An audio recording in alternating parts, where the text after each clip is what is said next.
as a leader, what we all have in common, I think, is that we recognize that you've got to play to your strengths and then use your strengths as the bit that you focus on. And then you've got to be really self-aware of the things that you don't know how to do. Welcome to Orbit, the HG podcast series, where we speak to leaders from across the tech ecosystem to hear how they've built and scaled some of the most successful software companies in the world.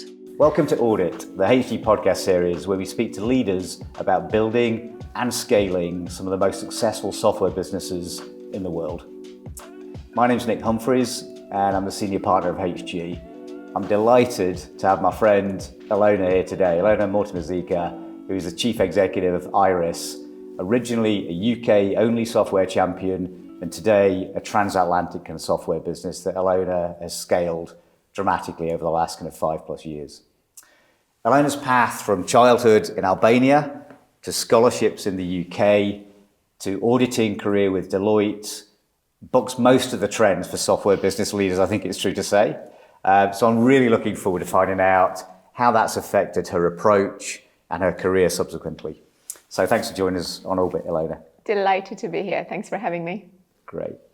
So I see you as something of a kindred spirit, somebody that's in technology, but from a slightly unusual angle.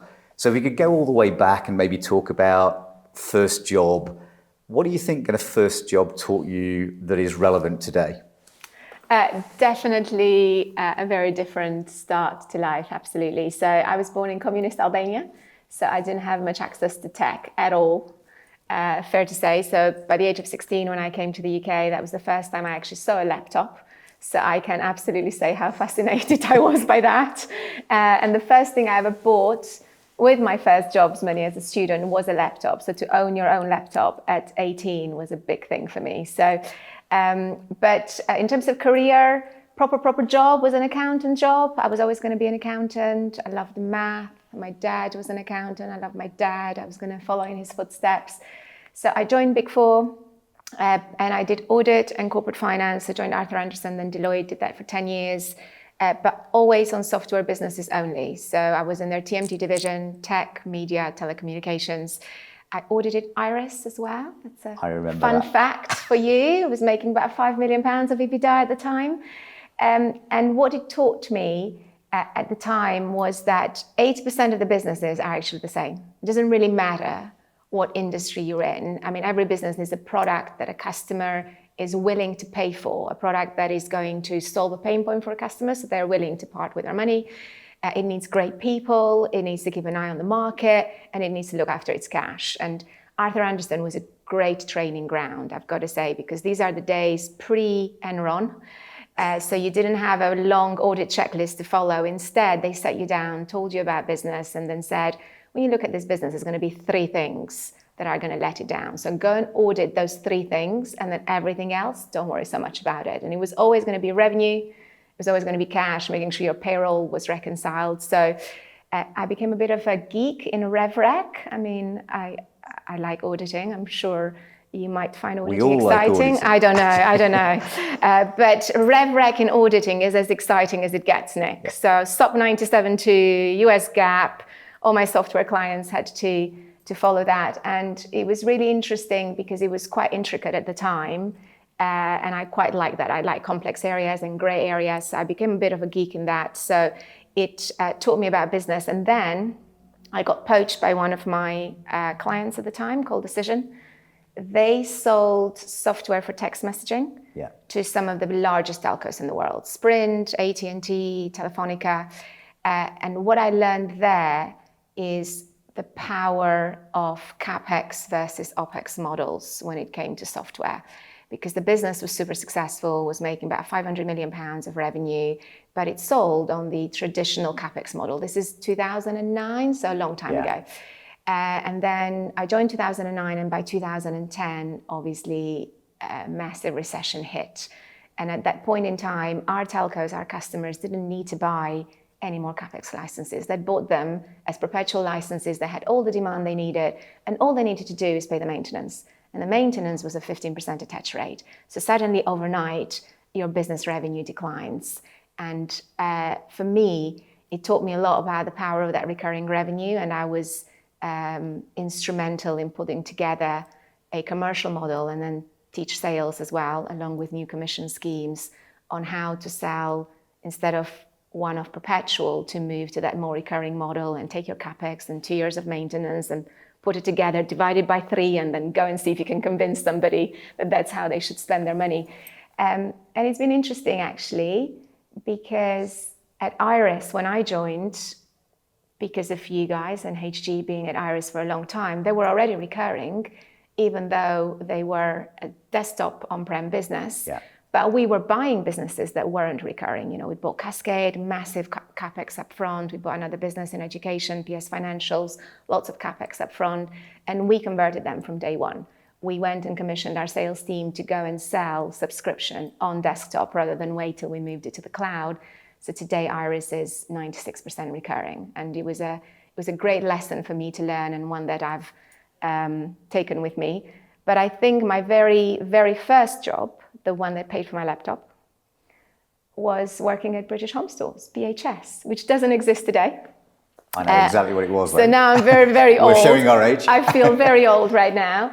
And I think a stint in retail is really, really important for everybody, because it really teaches you about customers, and that customers are always right. Doesn't matter if they're moaning, they have a reason, they don't have a reason, it doesn't really matter.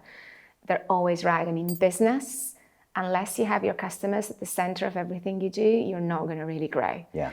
So I think a stint in retail is super important. And actually, interestingly, when Thomas Cook went down a few years ago, we hired a lot of their people. And some of our best leaders in our services organization and our support organization today have come from Thomas Cook, because hospitality, that B2C way of serving a customer, is really important. Even though we're a B2B business, you're dealing with humans. Yeah. So learning that B2C is super key. And at that, probably my most memorable BHS moment was that I worked for this amazing boss. I was 18 years old, and I was on tills, and money was going missing from the tills. And this guy was amazing, and he was getting us together with higher management every day to figure out where that money had gone missing. It was like £100 here, 50 quid there. Super customer focused, genuinely somebody I looked up to. I was impressionable.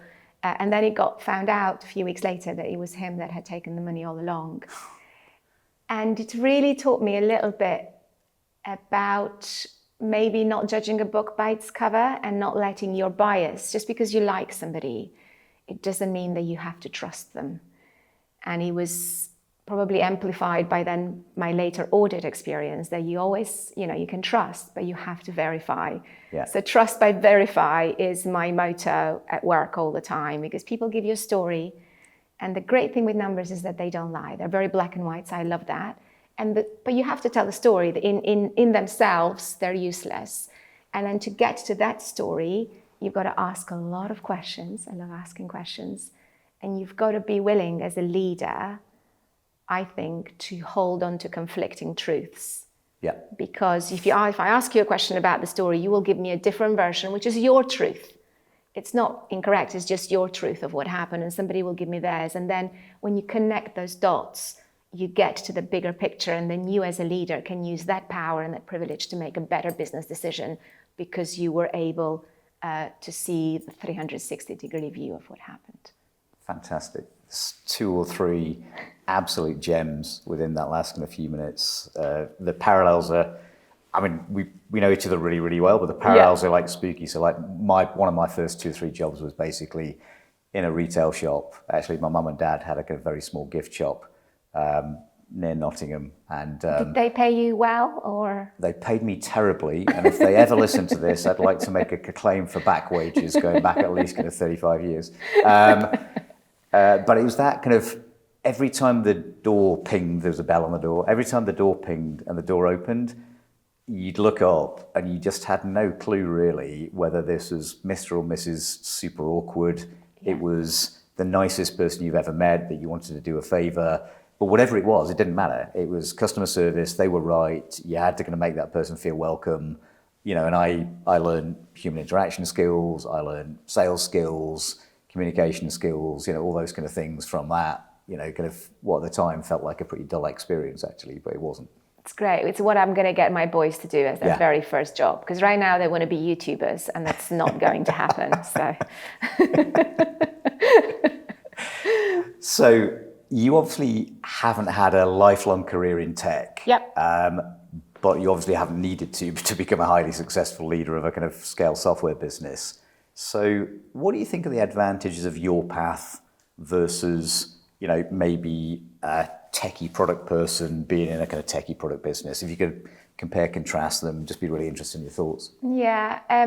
I think fundamentally to be successful in leading a business, you have to be a leader rather than necessarily good at one thing. Because obviously we can't all be good at everything. We've all come from a path. So I came from finance, somebody might have come from ops, from tech, from sales. And as a leader, what we all have in common, I think, is that we recognize that you've got to play to your strengths and then use your strengths as the bit that you focus on. And then you've got to be really self-aware of the things that you don't know how to do. And it doesn't matter what those things are. For me, I wasn't very strong in tech, for example, compared to somebody from the tech background. So that meant I needed to have really good tech people.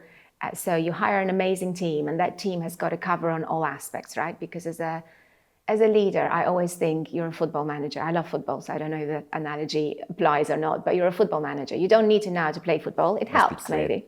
Is it Liverpool you like? Or? It's Liverpool. It's Man United. We could end this interview right now, as far as I'm concerned. Man United. As a Man United fan, I've got no interest in the next minute's conversation. Sorry. I have to say Liverpool, otherwise I might get divorced. You did come to our house once, and the boys were dressed in Liverpool kits on purpose. I was absolutely horrified. Craig had done that on purpose, I'm sorry. But as a leader, you are a football manager. You don't necessarily need to know how to play football, but you do need to know how the game is played, and you do need to have a full team. You can't play on half a team, and you've got to have everybody in the right position and play them to their strengths. You can't put your goalie on attack, but you also need to have your bench. And that's really important for succession planning. And to me, those are my VPs, because people get tired, people, outgrow their role, whatever it might be. So you've always got to think who's going to come in. So I think that's the common from all leaders. For me, some of the traits that I brought to the table have obviously helped my success when it came to, being commercial, understanding the metrics that, a business needs to be run on, and making sure that we have a full set of data that we understand those metrics on. Because one thing I found, certainly when I came at Iris, is that it was a great business, but it didn't have very good controls over what was going on. I mean, to be honest, it's always been like that, no offense. When I audited it 25 years ago, maybe not that long, 23 years ago, it was the worst audit ever. I mean, the business did accounts production, but their accounts wouldn't balance because it was too busy growing itself to worry about the brilliant basics of actually, doing your accounts right. So when I joined, I remember the bank rec had 3,000 items in it, and we don't pay by check. So that was just people being lazy, if I'm being completely honest. But getting your full data set, making sure everything ties in, and then having it, in our case, in a data warehouse, which is multidimensional and can be interrogated live at any point in time. And doing that as you scale is super important as well. So I think that's one of the traits that I probably brought to the table that maybe somebody else might not have done, but they would have had somebody that did it, to be clear, because they would have hired a great CFO and they would have done it. But that's super important, because as you grow by acquisition as well, in our case, and you come from a world where you're now selling, I used to sell at an AOV of, £4,000 or £5,000. Now I can sell AOV at 300 quid. Well, I mean, I can't interrogate every single customer. It doesn't work that way. Yeah. My previous business, top 20 customers were 80% of the business. I knew what they had for breakfast. At Iris, it's about cohorts of customers and, what do they have in common and how do you interrogate the data? And did they buy one product from you? Did they buy two? And at which point in time are they more willing to churn? At which point in time are they willing to buy the next product? And what would that product be based on their previous behavior? So to do that, you've got to be data-driven. Yeah. And so I'd say that my background probably helped in making sure that we do that. We can always do better, but I'd like to say that we've put a lot of focus on that area. We talked at the start of this, what makes a good leader, and do you have to be a techie or whatever? And as I said, you just have to be a leader. And for me, whilst I had some expertise and, probably a bias for numbers and commercials and all of that, I would say, you need to be a critical thinker and be a problem solver at the same which looks like they contradict each other. But you've got to be both of those things. You've got to be collaborative and ask your team, because they come from diverse backgrounds, but also make really fast decisions when you need to do that. You've got to, be flexible as a leader, but also hold people to account to drive results. And it's how we do it that makes us succeed. It's not necessarily what you know most of the time, because what you can build with a team. How you do that is important. So, I'd say that great leaders find a problem that they need to solve, and they do that with passion around, customer excellence, operational excellence, innovation. I think better leaders probably reimagine things and challenge the status quo and think, what's the problem going to be tomorrow, and go and innovate for tomorrow. But the best leaders bring intuition and connectivity with their people, with their customers, with the market to the table, and passion. And then what happens is that because of those personal connections, people follow you, you inspire them, and they want to be inspiring with you, so that they bring all their ideas to the table, and then there is that snowball effect that you get to succeed. So in short, do you have to be a techie? No. Do you have to really know what your product is doing, how your customer is using that product or solution, whatever it is you're selling? Do I need to know exactly what software my customers are using just before they log into my software, and what software are they using just after they log out of my software? So I understand their journey, and I understand how I expand my own time in the ecosystem, and what answer that software should answer to them, and the pain point. 100%, obviously you need to know that. Do you need to measure the business in line with so for us as a tech business, we need to know all our CACs and our LTVs and our attrition and all the exciting stuff. 100%. Do you need to code? No, because I think, to me, again, that's about the what rather than the how. So unless you count Minecraft, I definitely cannot code. So hopefully that gave some helpful answer. Anyway. It's fantastic perspective, not only on that initial question, but also just on some of the investments that have been made. And I think that kind of, time it takes, you're going through the kind of valley of despondency when you spent so much time and effort, but you're not yet seeing the results. I think there's an element of, as you were talking, I was thinking about kind of like just an element of resilience and an element of conviction.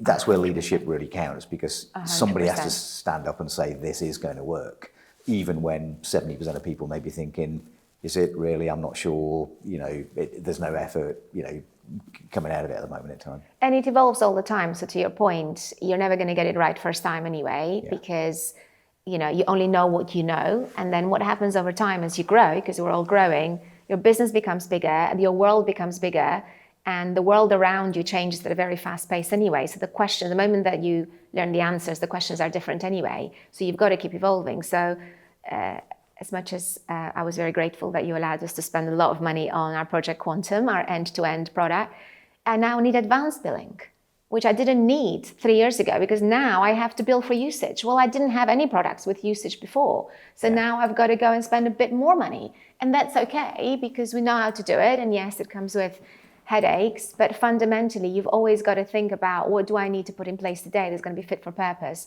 5 years from now? And embrace technology as that changes around you. So talking about change on a different scale, and I'm going completely off script here. One of the major change, almost the major change that people might perceive from the outside about Iris in the last kind of 5 years is you were a business in a single country, the UK. Yeah. Great market position, great customers, etc. And you're now a business that's kind of transatlantic. Can you just kind of talk through what changes that brings for you as a leader? Maybe just give people a sense of the scale of that as well, and how that's developed, because there's, I think, a general perception that, UK businesses going to the US, 90% failure, things don't work, Brits can't do that, etc. And maybe in public company land or other sectors that's true. We at HG have had the inverse of that. We've had kind of 90% plus kind of success rates. So we're huge believers in being able to take European businesses and make them transatlantic. Yeah. But I think Iris is almost like the absolutely kind of, number one kind of case study almost the last kind of 5 years or so. So great to give people some sense as to kind of what's happened there and how it happened. Absolutely. As I texted you the other day, our little experiment that we started, Nick, is that now... was what we called it, wasn't it? Little it was experiment a little about 4 years ago. experiment that we called it. It's now $175 million already, which is amazing. So yes, I think being part of private equity, we need to reinvent ourselves every cycle anyway. So we know that, and hopefully every reader and listener today is going to know that. Actually, I'm going to pause and actually just stop there. We've been investing in Iris since 2004, which I feel incredibly kind of grateful and lucky. So we've been with Iris for kind of like 20 years. You just said something naturally, which is like, every few years you need to reinvent yourself. Just like focus in on that, because do you? I mean, it's been a great business. Did you have to do anything new? It's interesting to talk about those 3 or 5 year cycles just quickly. So from my perspective, we are the market leaders in every market we operate in. That's our strategy. So that's really great. So to the point that as long as the market that you're at is growing, and is growing okay, as a market leader, you should outgrow the market. So yes, to your point, will you grow? Yes. But you are going to run out of space and you're going to run out of runway at some point in time. So you do need to expand your TAM. And to expand your TAM, to me, that means reinvention. And you can add some things that are bolt-ons, but the ability for that to expand the TAM so much that you are going to be around for the next 20 odd years and grow double digits and 3x your money all the time is going to be smaller unless you're in a wave of technology like today. We've got cyber AI and all of that. So if I look at Iris, we've reinvented consistently, I would say, consciously or unconsciously. We started in accountancy. That's the heartland of Iris. We are the ally of the accountant. That's where we're the market leaders in the UK. But over time, those accountants were offering payroll, so we went and moved into payroll. Over time, we realized that actually payroll was bought directly by the accountant's customers. They can't serve them all. So those customers needed payroll directly, and they didn't want to go to their accountant for it. So we said, why not sell it to them?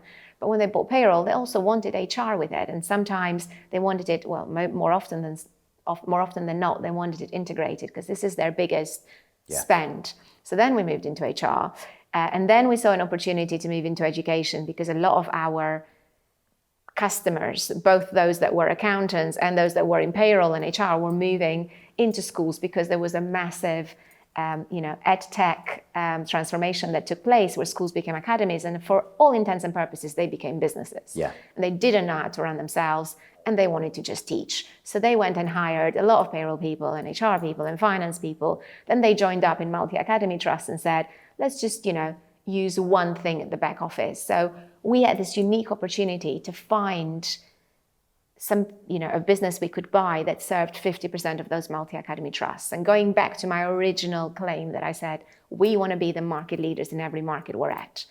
When you're afforded with that opportunity, and then you look at the market and you think, can I do something here? Is this something that I can benefit from? We had to say yes. So we bought that business, and now we've moved that from 50% of multi-academy trust to 75. And then we bought loads of other businesses, and now we're the broadest provider to education. And that payroll platform that I use for my accountants and for my SMEs, I sell that to schools as well. So that's how we reinvented. But to your point, your original question, about 3 years ago, I was worried we're going to run out of runway again. So, to grow, we needed a new leg, and maybe we needed legal, maybe we needed healthcare, common knowledge that, GPs and lawyers use similar practice management solutions to accountants. So that was the link. Use software in the same way. We looked in the UK, and there wasn't the obvious leader to buy. There wasn't the one business or two that we could have bought and said, this will get us to top 3 in the next 3 years. And then we don't want to be number 10 in the market. We need to be the top 3. And interestingly, we bought a couple of businesses in the UK that happened to have a US operation. And at the time, it was about $3 million each or something like that. It was sub 10 million anyway, so it was quite small. But to go into a new market, as much as on paper that might look like an okay idea, I think you've got to go into it with your eyes wide open, both feet in, and then be prepared to fail and fail fast as well. So what we did well, I think, was do an analysis of the market. So we hired OC&C at the time, so they did an outside-in view and figured out that the market was 10 times the size of the UK. There was a ton of similarities between the markets anyway. 99% of the business population was SMEs. They needed an accountant because they couldn't afford to have their own teams. They needed like a bureau to do their payroll because they don't really have it in-house. So there was a lot of similarities in the dynamics of the market and the role of an accountant. I had products that had traveled and were being used in both geographies anyway. The international standards were the same. Some of our customers were the same.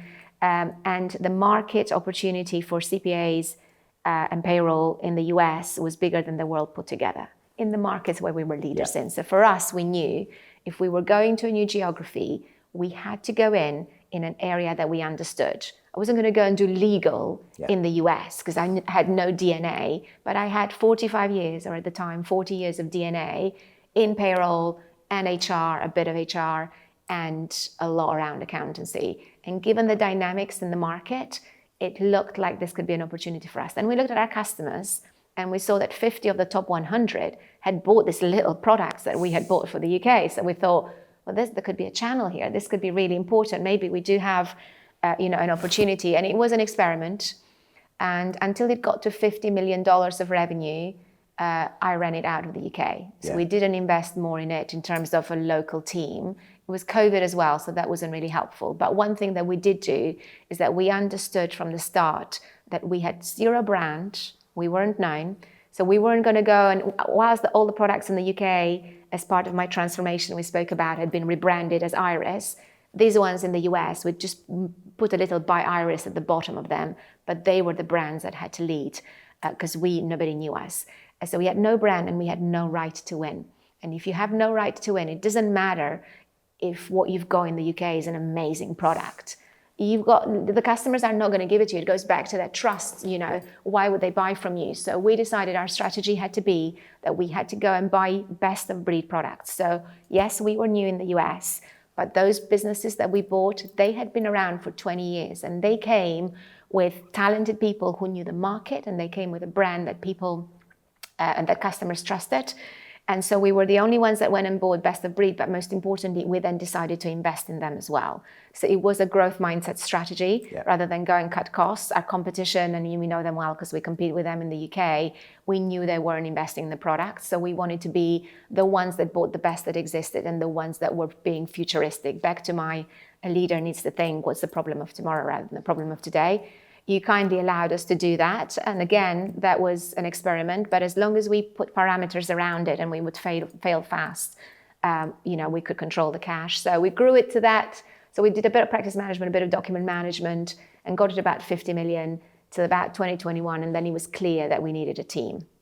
And my baby, I had to hand over to somebody that I trusted. And it took a while. It took a while to find the right person. We've got a president now called Jim Dunham.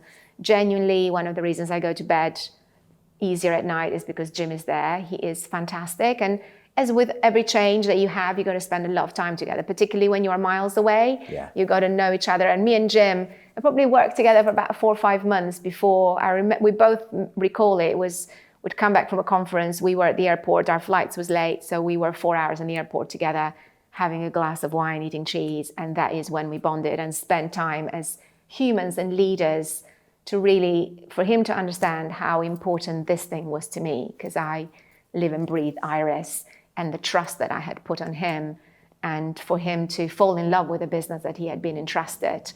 And then he built his team. And now we've got a team that's built for tomorrow, again, not for today, because our plan is to grow.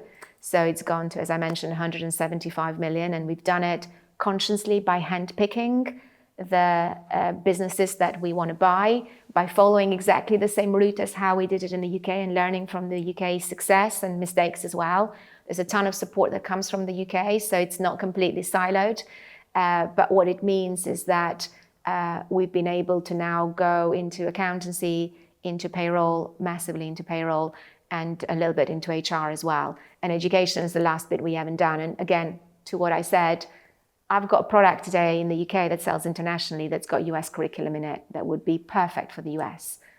But why are they going to buy it of me? So if we ever want to move there, if that's what we decide, we will have to buy the best of breed in the market at that point in time and then expand from that perspective.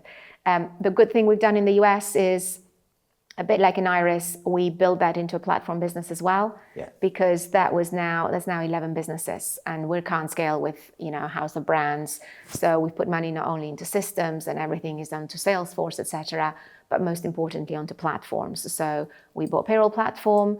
It had some functionality in it. It was a great platform from a tech perspective, but it had some functionality in it, not a lot. We have collapsed all the other payroll platforms that we have, or products that we have, in terms of functionality onto that one. So we've built Canadian payroll in it. We've got now MTL compliance, some regulatory compliance for every state in the US into it. We've got bureau functionality into it. So all roads lead to these platforms, and then done the same for accountancy too, because without foundations, 1 + 1 is not going to equal 3, and you need to do that. So we transformed Americas again, and more to do. But super exciting, super exciting. Brilliant story, obviously, and we've been, really proud to kind of watch it be so successful. Just tying one last question into that kind of story. So, since you became chief exec and transformed the business and invest in the business, you've very consistently been right up there with some of the best places to work in the UK, as measured by lots of awards and those kind of things, as you said as well. I know that's a focus for you. How do you actually kind of translate that kind of culture and that thinking into a business that's 3,000, 4,000, 5,000 miles away, and kind of different people with different cultural backgrounds and all those kind of things? So how do you think about that on a kind of transatlantic scale? Yeah, so it's a very good question. So I'm all about the people. I think most leaders are all about the people anyway. And I think for me, diversity was really, really important, just because of my personal background, coming to the UK, going to an international school that had kids that were 100 times more clever than me and came from 135 different countries. So I've tried to build a diverse culture where people can bring themselves to the table. To do that, I will get to your answer, but to do that, it means you need to create some scale and put some programs in place. So if I just look at Iris today, not only do we talk about diversity and the employees are important, but we've got the likes of Peakon, for example, as a tool where, you can use Peakon twice a year if that's what you want. I mean, back in the day when we used to do employee surveys, they were once a year, one day, they were out of date by the time your HR department had analyzed them. We send Peakon every single month, and we change our questions every single month. So we're absolutely listening to what our employees are saying. And when we buy businesses, so in the US, for example, every new business will take Peakon as part of our M&A integration in its first 2 months, so that we're listening what those employees are saying, because their concerns as they go through that change curve are going to be very different to people in the UK, for example. So I think having the right tools in place is super important, and having programs in place is super important, because it doesn't just happen. I think as a leader, you give your vision, you say why it's important, and then what happens is once you put programs in place, your employees do it for themselves. So we have, for example, belonging groups at Iris. We have groups, we've got groups around women in leadership, but we got groups around LGBTQ, we've got, Black History groups, all of that. So and that means that there is a place for everybody to join if that's what they want. It's not compulsory that people have to do it at all. But what you do is that you create a structure that people want to join, so they belong, because fundamentally that's what people need to feel. When you are building a culture, and it doesn't matter if you're buying new acquisitions or not, they just need to feel like they belong. So by having those programs in place, and then making sure that as you buy new businesses, whether they're UK or US, you open them up as part of the onboarding and the training that you do to the new employees, and they can get signed up and everything else, then you are making them feel like they're part of a bigger family, rather than you went and stamped on their culture. Being completely honest, we do culture audits. So before we buy a business, we look at what their culture is like. We ask them for their values. Not every time they're going to give you a set of values, then you know that you might have a problem. So we have our own values. They spell the word impact. They stand for innovation, making it happen, passion, accountability, customer, teamwork. We on purpose made it spell a word because I wanted people to remember it. And often people have values, but then they just go, who is it? Is it trust or something? Is it integrity? And the thing with values is that they're all important. And there is 100 values you could pick as a business, right? I think the important bit is that you laminate them so that people see it and they make them part of the culture, but you celebrate them. So for us, that was the key. So impact, Today, you're in America, you get given a new laptop, you've just joined either as a new employee or through acquisition. Your laptop's desktop will change overnight to Impact, and it will tell you what that means. And as your laptop's going to sleep, it will do a role that says, and innovation stands for this. Then you get given your mug and your t-shirts, and then you're celebrated because we ask you to nominate yourself sometimes, or employees or team leaders that you have seen that have got these particular values.